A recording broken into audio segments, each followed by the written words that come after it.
বন্ধুরা, চিরসখা ধারাবাহিকের আজকের পর্বে দেখানো হয়েছে বুবলাই তার পরিবারকে বলে, তোমরা বিশ্বাস করো, বর্ষা একবারও এই বাড়িতে ফিরে আসার কথা বলেনি, বরং ও বারবার আমাকে বলছে যাতে ভালো একটা মেয়ে দেখে আমি বিয়ে করে নেই।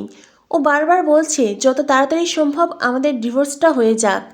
বিশ্বাস করো তোমরা, বর্ষা সত্যিই পাল্টে গেছে। বড় ঠাম্মি, অয়নদীপ সবাই বুবলাইকে বলে বর্ষা পাল্টায়নি, বর্ষার মতন মেয়ে এত সহজে পাল্টাই না। তখনই সেখানে আসে কৃষাণুকে দেখে সবাই খুব খুশি হয়ে যায়। কুর্চি বলে, এই দেখো, একটু আগে, কিছু সময় আগে আমি কৃষাণুকে কল করে জানিয়েছি, আরও কত তাড়াতাড়ি চলে এলো। তখনই অয়নদীপ বলে, কৃষাণুর ব্যাপার আমি বুঝতে পারছি, আমার যেমন হার্ট ব্লক হয়ে আছে ঠিক তেমনি এখানে না এলে কৃষাণুর প্রাণটাও লক হয়ে যায়। সবাই তখন কৃষাণুকে নিয়ে হাসাহাসি করে। বড় ঠাম্মি বলে, মিঠি কোথায়? মিঠিকে তো দেখছি না, ও কি ঘুম থেকে ওঠেনি? ওর পিসিমণি এলো, এত ডাকাডাকি করলো, তবুও এলো না। কৃষাণু বলে, মিঠির সাথে আমার ফোনে কথা হয়েছে, ও আসছে। তখনই সেখানে মিঠি আসে। মিঠি কৃষাণু পাশাপাশি বসে। কুর্চি তখন বাবিল বুবলাইকে বলে, কিরে, আমি একাই কি সব করব? তোরা একটু এই লাইট ফাইট এসব একটু সেট কর। বুবলাই বলে, আমি করছি। বাবিল বলে, আমি করছি। ও কি পারবে? হ্যাঁ, আমি পারবো। এই বলে দুই ভাই মিলে ডেকোরেশনের কাজ শুরু করে দেয়। তখনই কুর্চি মিঠিকে বলে, কিরে মিঠি, তুই কাজ করবি না? মিঠি বলে, কাজ করার লোকের তো অভাব নেই পিসি, সবাই তো করছে। আর তাছাড়া তুমিও তো স্যান্টা নিয়ে এসেছ। তখনই অয়নদীপ বলে, শুধু কি স্যান্টা আনলেই হবে নাকি? স্যান্টা যে গিফটগুলো দিয়েছে সেগুলো কোথায়? কুর্চি বলে, সেগুলো তো গাড়িতেই আছে, তোমার ড্রাইভারকে বলো না। তখনই অয়নদীপ ড্রাইভারকে কল করে বলে, আরে ভাই, তুমি কি উপহারগুলো আবার ফিরিয়ে নিয়ে যাবে নাকি? ড্রাইভার বলে, স্যার আমি আসছি, এক্ষুনি আসছি। এই বলে ড্রাইভার উপহারের বস্তা অয়নদীপদের সামনে রাখে, যেটা দেখে পরিবারের সবাই ভীষণ অবাক হয়ে যায়। বড় ঠাম্মি বলে, এই কুর্চি, এগুলো কী রে? কুর্চি বলে, এগুলো উপহার, সান্টা পাঠিয়েছে। তখনই বড় ঠাম্মি বলে, কি? কুর্চি বলে, হ্যাঁ তো, সবার জন্য উপহার আছে। বড় ঠাম্মি বলে, সবার জন্য? যার যেটা ইচ্ছে সে সেটা নেবে? কুর্চি বলে, না গো মাসিমণি, এখানে প্রত্যেকটা উপহারে সবার নাম লেখা আছে, যার যে নাম লেখা আছে তার সেই উপহার। তখনই কমলিনী কুর্চিকে বলে, ও দিদি ভাই, তুমি আবার এত পয়সা খরচ করতে কেন গেলে? কুর্চি বলে, তাতে কি হয়েছে বৌদি ভাই, আমি কি ইনকাম করি না? আমিও তো চাকরি করি। অয়নদীপ বলে, হ্যাঁ উনি তো চাকরি করেন, চাকরিজীবী মহিলা, তবুও মাঝে মাঝে লক্ষ্য করছি আমার পকেটটা কেউ যেন কেটে দিচ্ছে। প্রথমে ভাবলাম বাড়িতে হয়তো ধেড়ে ইঁদুর হয়েছে, তারপরে বুঝলাম এটা কোনো ধেড়ে ইঁদুরের কাজ না, এটা কুর্চি ইঁদুরের কাজ, সেই তার দাঁত দিয়ে কেটে দিচ্ছে। তখনই কুর্চি বলে, এই তুমি আমাকে চোর বললে? অয়নদীপ বলে, চোর বলিনি তো, তুমি তো ডাকাত। অয়নদীপ আর কুর্চির খুনসুটিতে পরিবারের সবাই হাহা করে হাসতে থাকে। তখনই বাড়িতে আসে মিটিল। মিটিল বলে, সরি কাকিমা, আমার একটু দেরি হয়ে গেল। তখনই লক্ষ্মী বলে, এই তো মিটিল রানী, এই তোমার আসার সময় হলো? এখন তো মিটিল রানী খুব দেরি করেই আসে, খুব কাজের চাপ, তাই না? মিটিল বলে, চাকরি যখন করি কাজের চাপ তো আছেই ঠাম্মি, তাছাড়া আমি কতদিন এখানে আসিনি বলো তো?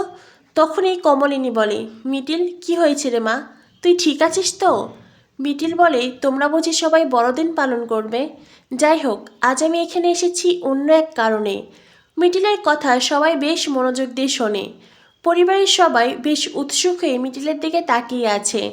মিটিল বলে, কাকিমা, আমি তোমাকে যেটা বলতে এসেছি সেটা হলো আমার আর বাবিলের বিয়েটা হচ্ছে না। এটা শুনে পরিবারের সবার মুখের হাসি মিলিয়ে যায়, সবাই বেশ অবাক হয়ে যায়। কমলিনী বলে, এটা তুই কি বলছিস? কুর্চি বলে, হ্যাঁ রে মিটিল, এমন কথা কেন বলছিস? দেখ, সম্পর্কে মান অভিমান ঝগড়া হতেই পারে, তাই বলে বিয়েটা ভেঙে দিবি? এটা কিন্তু একদম মানব না। কুর্চি বলে, শুধুমাত্র তোদের বিয়ের অনুষ্ঠানটাই বাকি, তাছাড়া তো তুই এই বাড়িরই বউ মিটিল, এখন এই ধরনের কথা কেন বলছিস? এই জন্যই তোমাকে বলেছিলাম বৌদি ভাই, শুভ কাজে দেরি করতে নেই, তাড়াতাড়ি ওদের বিয়েটা দিয়ে দাও। কমলিনী বলে, আমি আর কি করতাম দিদি ভাই, আমি কি জোর করে ওদের বিয়ের দিনক্ষণ ঠিক করতে পারি? ওরা তো বড় হয়েছে, ওরা যদি নিজেরাই নিজেদের বিয়ের দিন তারিখ ঠিক না করে, নিজেদের পছন্দ আমাদের না জানায়, তবে আমরা কি করব? তখনই কুর্চি বলে, কি হয়েছে বলো তো মিটিল? মিটিল বলে, বাবিল অন্য কোনো মেয়ের সাথে সম্পর্কে জড়িয়েছে। যেই কথা শুনে পরিবারের সবাই আরও অবাক হয়ে যায়। কমলিনী বলে, বাবিল, এটা আমি কি শুনছি? তুই এইভাবে মিটিলকে ঠকালি? অয়নদীপ, কুর্চি, বড় ঠাম্মি সবাই বাবিলকে বলে, এটা তুই কি করেছিস? মিটিলের মতন মেয়েকে তুই কি করে ঠকালি? বাবিল তখন পরিবারের সবার সামনে বলে, বিশ্বাস করো নতুন কাকু, বিশ্বাস করো মা, আমি মিটিলকেই বিয়ে করতে চাই, আমি অন্য কাউকে বিয়ে করতে চাই না। তখনই অয়নদীপ বলে, মনে হচ্ছে বিষয়টি ভীষণ জটিল, তা না হলে মিটিল এক কথা বলছে, বাবিল আবার আরেক কথা বলছে। তখনই কুর্চি বলে, এটা কি হচ্ছে মিটিল? তুই বলছিস বিয়ে করতে চাস না, বাবিল বলছে বিয়ে করতে চাই, আসলে কে চাইছিস না এই সম্পর্কটা সেটাই তো বুঝতে পারছি না।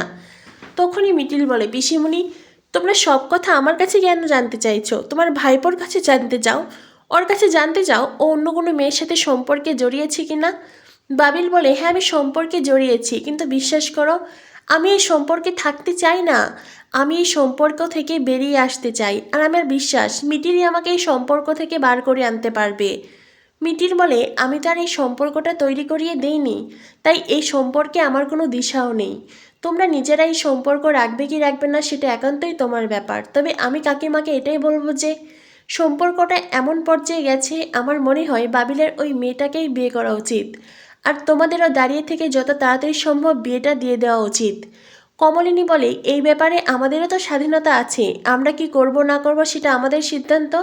তবে বাবিল, আমি এটা ভাবতে পারছি না তুই মিটিলের মতন মেয়েকে ঠকিয়ে অন্য কোনো মেয়ের সাথে সম্পর্ক তৈরি করতে পারিস। কৃষাণু বলে, আমার মনে হয় পরে না হয় একসময় বসে এই পুরো বিষয়টা নিয়ে আলোচনা করা যাবে। তখনই মিটিল বলে, না কৃষাণু, আমার মনে হয় এতটা দেরি করা বাবিলের ঠিক হবে না, বাবিলের এতটা দেরি করা যেমন ঠিক হবে না, ঠিক তেমনি আমিও আর এই বিষয়টাতে আটকে থাকতে চাইছি না। যতদিন না পর্যন্ত বাবিল সেটেলড হচ্ছে আমার ভিতরেও তো টানাপোড়েন চলবে বলো। আমিও তো একটা মানুষ কাকিমা। ওদের সম্পর্কটা এমন পর্যায়ে গেছে যে ওই মেয়েটা প্রেগনেন্ট, আর সেই মেয়েটা এখন তার অধিকার দাবি করছে, তার সন্তানের অধিকার চাইছে, এটা তো ওই মেয়েটার ভুল নয় বলো। বাবিল যেই মেয়ের সাথে সম্পর্কে জড়িয়েছে সেই মেয়ে প্রেগনেন্ট, এটা জানার পরে স্বতন্ত্র কমলিনীর মুখের সব কথা যেন হারিয়ে গেছে। স্বতন্ত্র বলে, আমি কি বলবো, আমি ভাষা খুঁজে পাচ্ছি না। আজ বাবিল যেটা করেছে তার জন্য আমি তোমার কাছে ক্ষমা প্রার্থী মিটিল, আমরা পরিবারের সবাই তোমার কাছে ক্ষমা প্রার্থী। তখনই বাবিল বলে, বিশ্বাস করো আমি এই মেয়েটাকে চাইনি, ওই মেয়েটাই বারবার আমাকে ইমপ্রেস করতে চেয়েছে, এক রাতের ভুলের কারণে আমি এই সম্পর্কে জড়িয়েছি। তখনই মিটিল বলে, তুমি কি ভেবেছিলে? তুমি কি শুধু মেয়েটার সাথে ফুর্তি করতে চেয়েছিলে? মেয়েটা কি শুধুমাত্র তোমার কাছে ফুর্তি করার উপাদান? তখনই মিঠি বলে, ভাইয়াদা, তবে ওই লোকগুলোর সাথে তোর কি পার্থক্য বলতো? তখনই বাবিল বলে, মিঠি চুপ চুপ কর তুই, মিঠি এইভাবে কথাটা বলবি না। মিঠি, আমি ওই মেয়েটার সাথে সম্পর্কে যেতে চাইনি, বলছি তো। ওই মেয়েটাই বারবার আমাকে ইমপ্রেস করতে চেয়েছে, আর শেষ অবধি আমি নিজেকে থামাতে পারিনি। তখনই অয়নদীপ বলে, কেন কেন তুমি পারবে না? তোমার পিসিমণি আর আমিও তো এতদিন আলাদা আছি, কই আমরা তো অন্য কারোর সাথে সম্পর্কে জড়াইনি। স্বতন্ত্র বলে, তোমরা সম্পর্ক করেছো, সম্পর্কের প্রতি কি কোনো দায়িত্ব থাকবে না, কোনো দায়বদ্ধতা থাকবে না? অয়নদীপ বলে, একদমই তাই। সেই মেয়েটার সাথে সম্পর্ক করার আগে তোমার একবারও মিডিলের মুখটা ভেসে উঠল না? মিডিল বলে, কাকিমা, আমার মনে হয় তোমাদের যত দ্রুত সম্ভব ওই মেয়েটার সাথে বাবিলের বিয়ে দিয়ে দেওয়া উচিত। তখনই কমলিনী বলে, কিচ্ছু করতে পারবো না, ওর যদি বিয়ে করতে ইচ্ছে করে ও একাই গিয়ে বিয়ে করুক, আমরা ওর সাথে পাচ্ছি নেই। তখনই কুর্চিও বলে, আমরা কেউই ওর এই বিয়েটা মানতে পারবো না, ওর যা করার ওই একাই করুক। তখনই মিটিল বলে, তোমরা সবাই যখন হাল ছেড়ে দিচ্ছ, কাউকে না কাউকে তো হাল ধরতে হবে বলো। ঠিক আছে, আমি না হয় ওই মেয়েটার সাথে যোগাযোগ করব, আমি না হয় ওদের বিয়ের ব্যবস্থা করব। তখনই বাবিল বলে, মিটিল প্লিজ তুই আমাকে ছেড়ে যাস না। মিটিল বলে, বাবিল, তুমি যে সম্পর্ক তৈরি করেছো সেই সম্পর্কটা আমি কখনোই মানতে পারবো না। নিশ্চয়ই আমার মধ্যে কোনো কমতি ছিল যার কারণে তুমি এই মেয়েটার সাথে সম্পর্ক তৈরি করেছো, তাই এই বিষয়টা মেনে নেওয়া আমার পক্ষে সম্ভব নয়। তুমি বরং ওই মেয়েটিকেই বিয়ে করো। কাকিমা, আজ আমি আসছি। তখনই বাবিল বলে, মা মা তুমি ওকে বোঝাও না। তখনই কমলিনী বলে, একদম নয়, তুই আমাকে মা বলে ডাকবি না।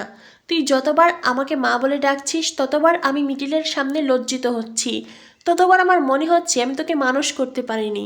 বাবিল বলে, মা। কমলিনী বলে, চুপ, একদম চুপ। এরপরে মিটিল বলে, কাকিমা সত্যিই আজ আমার খুব তাড়া আছে গো, আমি আসছি। এই বলে মিটিল বাড়ি থেকে চলে যায়। বাবিল পিছন থেকে মিটিল মিটিল বলে ডাকতে থাকে, কিন্তু মিটিল আর ফিরেও তাকায় না। পরিবারের সবাই বেশ হতাশ বাবিলের এমন কাজে। তো বন্ধুরা, কি হতে চলেছে চিরসখা ধারাবাহিকে? চিরসখা ধারাবাহিকের পরবর্তী আপডেট পেতে আমাদের সাথেই থেকো। ধন্যবাদ সবাইকে।